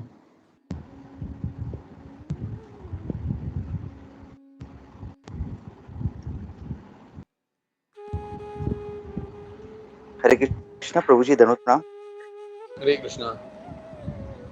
प्रभु जी, आज प्रभु जी का दर्शन पाके बहुत अच्छा लग रहा है, मतलब 10 साल के बाद। तो thank you Prabhu ji for wonderful class. तो प्रभु जी, एक छोटा सा एक घर में रियलाइजेशन हुआ था, मैं शेयर करना चाहता हूँ। इस राधा गोपीनाथ जी का इधर हम लोग को एक घर मिला था प्रभु जी। तो मेरे एक फ्रेंड है, वो भी वास्तुशास्त्र है, बहुत मतलब उनका फील बहुत ज्यादा है। लेकिन मैंने राधा गोपीनाथ जी के घर में मैंने जस्ट उनको इनवाइट किया था, आ जाओ घर पे। वो जैसे आ गए और अब घर में कंटिन्यूस प्रभुपाद जी का महामंत्र चालू था। तो वो जैसे आए और उन्हें खाली भगवान का अल्टर के बारे में बताया, और जब जैसे उन्होंने प्रभुपाद जी का महामंत्र सुना ना, तो उन्होंने बाकी कुछ नहीं बोला। बोला कि ये this is the right thing that we are doing. ये हम लोग को बाकी कुछ करने का जरूरत नहीं है। ये बाकी लोग बहुत बहुत कुछ जगह पे वो स्थान ढूंढते कि जिधर कुछ ना कुछ वो जमीन के अंदर रखते हैं, क्या क्या क्या। लेकिन इसका कुछ भी जरूरत नहीं है। अगर आपके पास हरि नाम है, then everything is in place. तो वो शेयर करना था Prabhu ji. Thank you Prabhu ji, thank you for wonderful class. Hare Krishna. Thank you Surmad प्रभु।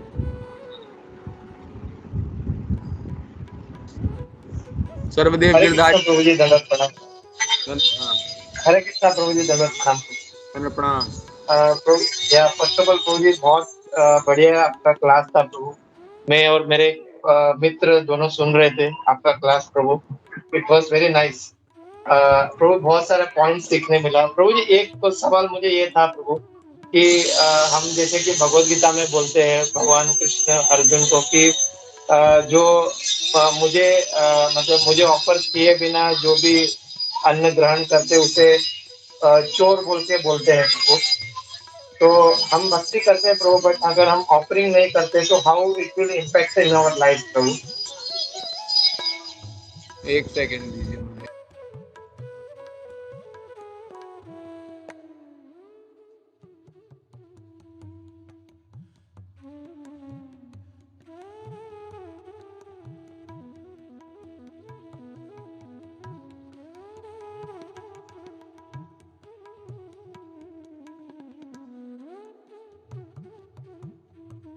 प्रभु जी आप म्यूट पे हो। प्रभु आप म्यूट पे हो। अरे ते कॉलवरती येते सुरत माधव। एक मिनिट सॉरी, एक छोटा सा कॉल आ प्रभु गया, इसके लिए कॉल आ गया था, कोई बात नहीं। हाँ, तो सर्वदेव प्रभु खाली अपने क्वेश्चन को संक्षेप में फिर बताइए तो। हाँ प्रभु। प्रभु जी मैं ये पूछ रहा था प्रभु कि भगवान कृष्ण भगवत गीता में बोलते हैं कि अगर हम ऑफर नहीं करते, मुझे भोग नहीं कराते, तो हम चोर बोल के भगवान बोलते हैं प्रभु।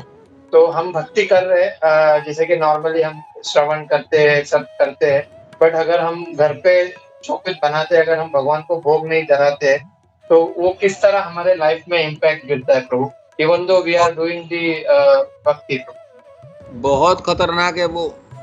भुंजते ते तु अघम पापा ये पचन्ते आत्म कारणात् यज्ञ शिष्टा शनः संतो मुच्यन्ते सर्वकल विषयी भुंजते ते तु अघम पापा ये पचन्ते आत्म कारणात्। भगवान अर्जुन को कह रहे हैं।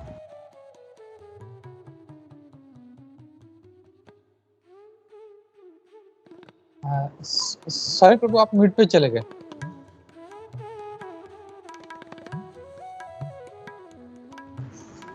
कुछ भी नहीं सुनाई दिया। मैं बोल रहा हूँ, श्लोक सुनाई दिया? यज्ञ शिष्टा श्लोक सुनाई दिया प्रभु। हाँ प्रभु जी, श्लोक सुनाई दिया प्रभु जी। हाँ, तो भगवान यहाँ अर्जुन से कह रहे हैं, कहाँ पे? युद्ध भूमि में खड़े होकर के। शंख बज गए हैं, युद्ध छिड़ गया, और वहां पे उसको भगवत गीता के उपदेश में बता रहे हैं कि तुम जो कुछ खाते हो मुझे ऑफर करके खाओ। क्या तो वो समय होता है क्या खाने पीने की बात करने के लिए? नहीं, उस समय युद्ध का है। वो मार्शल आर्ट्स और कैसे युद्ध कर लड़ना है, कैसे जीतना है, किसको अटैक करना है, वो हमको शिक्षा मिलनी चाहिए।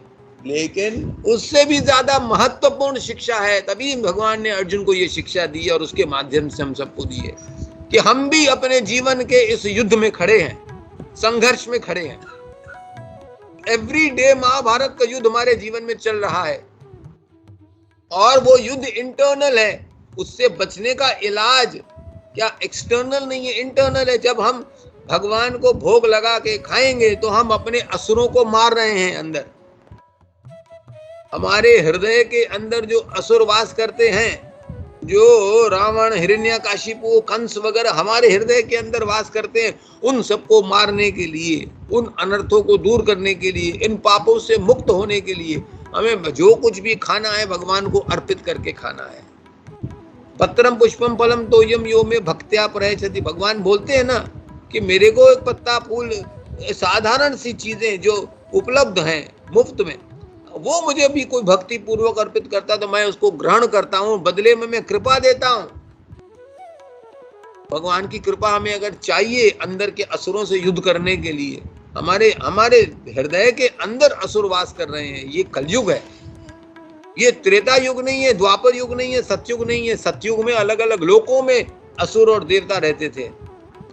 त्रेता युग में एक ही लोक में रहने लगे क्या? उसके बाद द्वापर में एक ही घर में रहने लगे पांडव कौरव। लेकिन कलयुग में एक ही हृदय के अंदर सुर और असुर, देवता और राक्षस वास करते हैं। तो अंदर जो हमारे अंदर असुरगण वास कर रहे हैं, उनसे हमको कौन बचाएगा? हम अंदर कोई तीर चला सकते हैं, बंदूक चला सकते हैं क्या? नहीं। यही हरे कृष्ण महामंत्र, हरि नाम, हरि प्रसाद, हरि भक्त, क्या यही हमको बचाने वाले हैं। तो हम एक भी अपने युद्ध जब छेड़ा है तो हम किसी भी हथियार को हमको संभाल के रखना है। तो ये प्रसाद एक बहुत बड़ा हथियार है हमारे लिए। क्या? यज्ञ शिष्टा शनासंतो मुच्यन्ते सर्वकल विषयी। सारे पापों से मुक्त कर देंगे हमको भगवान।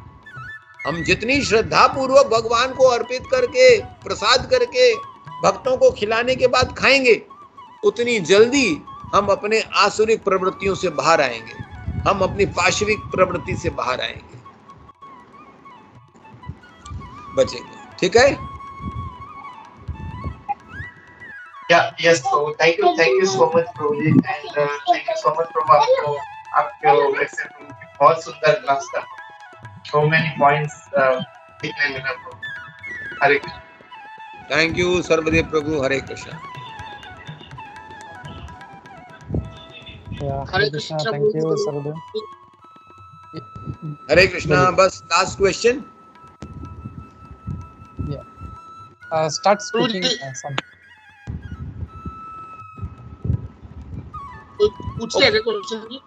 नहीं है तो कोई बात नहीं, अभी बंद कर रहे हैं। कल नहीं मैं पूछ रहा हूँ। ओह, आप हैं क्या? अरे वाह वाह।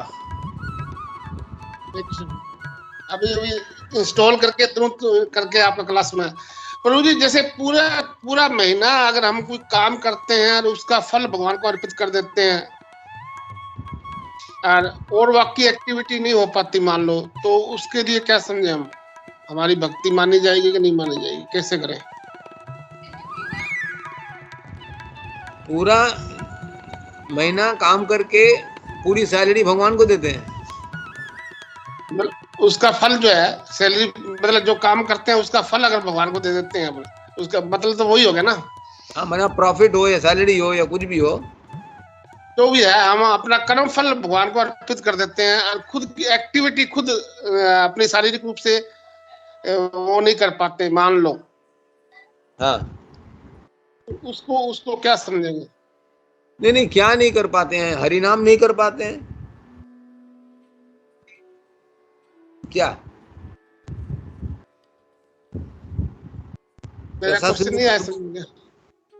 नहीं, आप बाकी एक्टिविटी नहीं कर पाते हैं, खाली अपना कर्म फल अर्पित करते हैं। तो बाकी एक्टिविटी कौन सी है जो नहीं कर पाते हैं आप? जैसे भागवत सुनना, भागवत कथा, या मंदिर में आपने अपने एक मिनट, आपने अपने कर्म फल को अर्पित किया, यही तो भागवत की कथा है।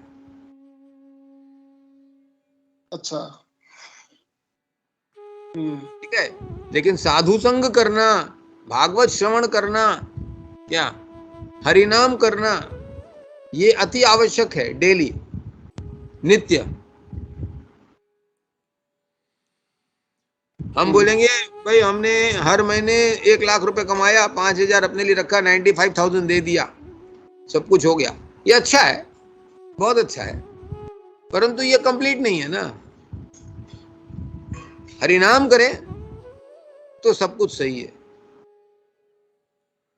भक्तों की सेवा करें, भक्तों का संग करें, भागवत का श्रवण करें, क्या तो धीरे धीरे सब सही हो जाएगा। वरना वो 95% जो आप दे रहे हैं ना, उसमें भी खोट रहेगा, बिना हरि नाम के, बिना साधु संग के। यानी वो भी छूट जाएगा एक ना किधर। छूटेगा क्या, उसमें भी खोट होगी, आपको पता नहीं चलेगा। बिना साधु संग, बिना हरि नाम के, क्या बिना भागवत कथा के, वो सब ज्यादा दिन नहीं चलेगा, और जो चल भी रहा है वो एक भ्रम हो सकता है। थैंक यू प्रभु। ठीक है, आप वो 95 नहीं करके अब 95 रखिए, खाली 5 दीजिए, मगर ये सब भी कीजिए।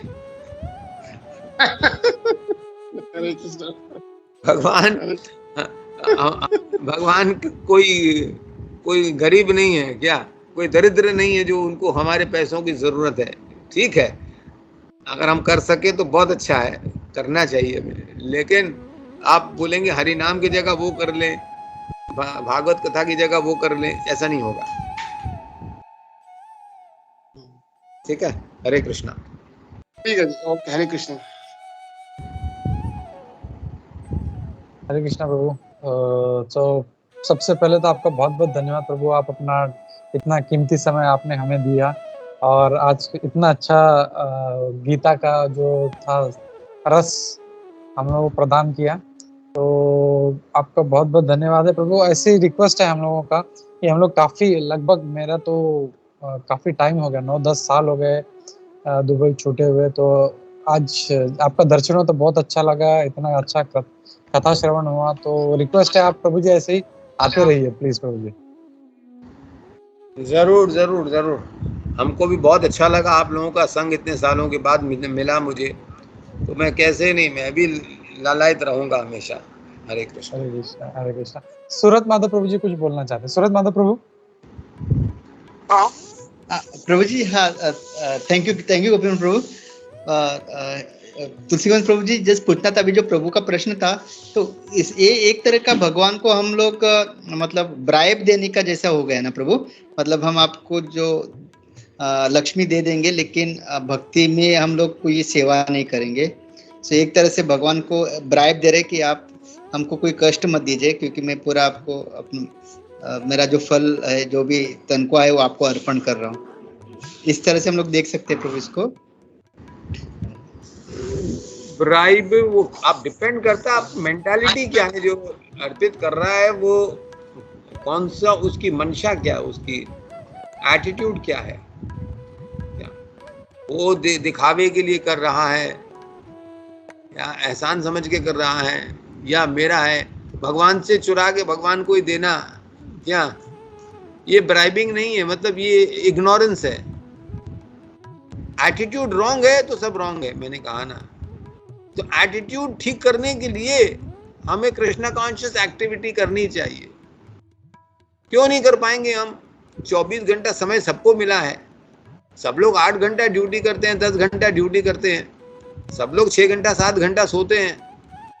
तो बाकी के लोग अगर कर सकते 2-3 घंटा हरिनाम वगैरह, तो सब लोग क्यों नहीं कर पाते? अगर हम भगवान की भक्ति में, अगर हम सीरियस सही हैं, हम गंभीर हैं अगर, तो हम किसी न किसी प्रकार से समय निकालेंगे उन 24 घंटों में से। कैसे निकलना है, टाइम मैनेजमेंट कैसे, हमको वो भक्तों से हम सीख सकते हैं ना, दूसरों से। ठीक है, हरे कृष्ण। हरे कृष्ण प्रभु जी, ये मेरे साथ इंसिडेंट हो चुका। मैं एक बार डोनेशन लेने गया था ना, मेरे साथ हो चुका। मैंने कहा प्रभु जी आप आइए मंदिर में, वहां पे तो है प्रसाद का वितरण होगा, सब कुछ होगा। वो कहने लगे यार नहीं, आप ये सब कुछ नहीं है, मैं आपको ये दे दूं, आपको ये डोनेशन दे दूंगा मैं, ये मत बोलिए मेरे से आप। हाँ तो छोड़िए मत, ले लीजिए उनसे। नहीं वो लिया मैंने, वो तो थोड़ा छोड़ेंगे, वो तो ले तो लिया, तो इसलिए मैंने ये खाली आप आइए वहां पे, प्रसाद तो लीजिए, कम से कम आइए, दर्शन कीजिए, है ना। तो बड़ी देखिए, मुश्किल से प्रसाद सिंधु प्रभु, हम कभी कभी उसको चिट्ठी देके बुलाते हैं, फोन करके बुलाते हैं, कभी सामने जाके न्योता देते हैं सत्संग का, कभी कार्ड छापते हैं, कुछ भी करते हैं ना। अलग अलग तरीके हैं कम्युनिकेशन के, ईमेल के थ्रू, व्हाट्सएप के थ्रू। लेकिन सबसे बेस्ट कम्युनिकेशन, सबसे इफेक्टिव कम्युनिकेशन क्या है मालूम है? हाँ बोलिए। हाँ, तो ताकि वो आपकी रिक्वेस्ट को सुने।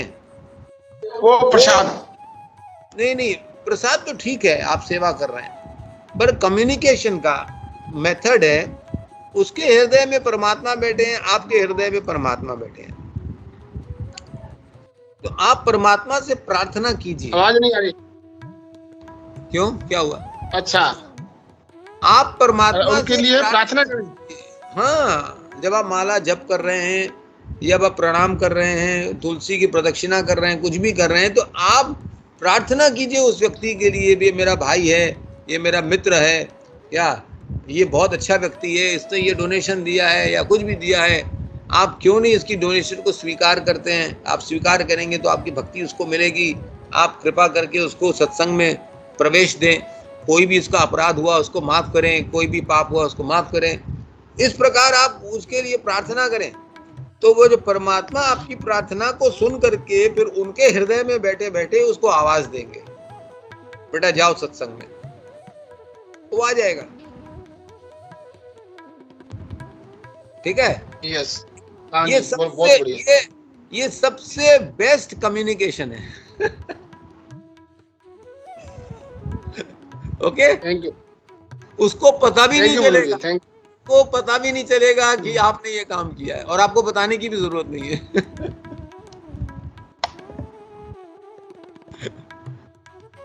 हरे कृष्णा। हरे कृष्णा। प्रभु जी, इसका मतलब अज्ञात सुकृति बहुत काम करती है, राइट? अज्ञात सुकृति बहुत काम करती है जब हम दूसरों के लिए ऐसे प्रेयर्स करते हैं तो। हाँ, आप उसको ज्ञान में हो न हो, आप उसको सुकृति देते जाएं। और प्रभु जी, एटीट्यूड के बारे में अभी भी है ना, सर्वभौमा प्रभु जी ने बहुत अच्छा बोला था। बोला 2 ही तरह के एटीट्यूड हो सकते हैं लाइफ में, एक है सर्विंग एटीट्यूड, एक है एंजॉयिंग एटीट्यूड। तो सिर्फ सोच बदल के आप अपने एंजॉयिंग एटीट्यूड को सर्विंग एटीट्यूड में चेंज कर दो, everything will fall in place. और मैं कहता हूँ थोड़ा बदल के इसको, आप एंजॉय करना चाहते हो, और सर्व नहीं करना चाहते हो, try to enjoy the service attitude. It's not that service attitude is, उसमें कोई टेस्ट नहीं है। एंजॉइंग एटीट्यूड में टेस्ट है, सर्विस एटीट्यूड में उससे ज्यादा टेस्ट है। तो आपने एंजॉइंग एटीट्यूड रख करके बहुत एंजॉय कर लिया, आप सर्विस एटीट्यूड को थोड़ा एंजॉय करें। Exactly. ठीक है प्रभु जी, listening to you early in the morning is like a treat. Hare Krishna. Thank you so Srila much. Prabhupada की जय। श्रीमद् भगवद गीता यथारूप की जय। वांछा कल्पतरुभ्यश्च कृपा सिन्धुभ्येव च पतितानां पावनेभ्यो वैष्णवेभ्यो नमः। तो विथ योर परमिशन प्रभु, अभी हमको वहां जाना है रीजन स्कूल में। या प्रभु, thank you very much once again प्रभु, बहुत बहुत आपका धन्यवाद। हम चाहते हैं कि ऐसे हम आपसे कुछ ना कुछ ऐसा कथा जो है हम लोग सुनते रहें प्रभु। तो हम रोजप्रिय माता जी को या किसी के द्वारा आपसे कांटेक्ट में रहेंगे प्रभु जी। प्लीज हमारा ये रिक्वेस्ट एक्सेप्ट कर लेना प्रभु जी। धन्यवाद प्रभु। आप सब लोग सीनियर हैं, सब सीजन्ड प्रीचर्स हैं। बस थैंक यू प्रभु, आपका आशीर्वाद से हम लोग और चलते रहेंगे ऐसे इसी तरह। एंड प्रभु जी, आप हमारे कोच हैं। I think Prabhu has left, I think Prabhu को जाना था, तो थैंक यू वेरी मच। फिर से एक बार सभी भक्तों का जो आज आए हैं, अंजू माता जी, रस सिंधु प्रभु, अल्लादिनी राधिका माता जी, जितने भी नए भक्त हैं आप सभी का स्वागत है।